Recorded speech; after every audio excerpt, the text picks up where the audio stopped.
ఎలా వెళ్ళావు అని అడిగినా ఉపయోగం లేదు అని నాకు తెలుసు. ఎందుకంటే నువ్వు నోటితో జవాబు చెప్పలేవు. అంతేనా నందిత?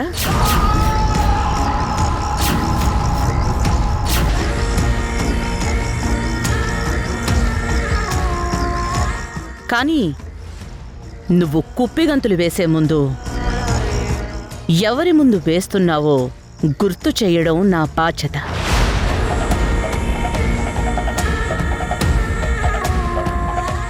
ఆడపడుచువి కదా.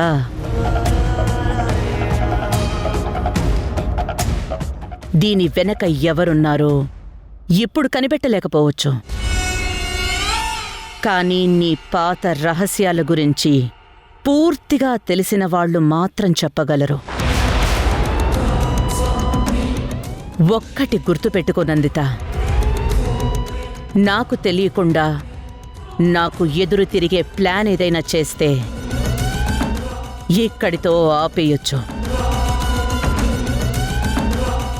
ఎందుకంటే నేను కట్టడి చేయడం మొదలు పెడితే ఎలా ఉంటుందో నీ ఊహకు కూడా అందదు.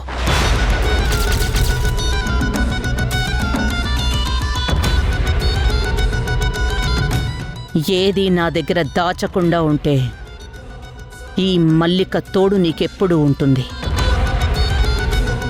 బహుశా ఇప్పుడు నువ్వు నటిస్తుంటే అదే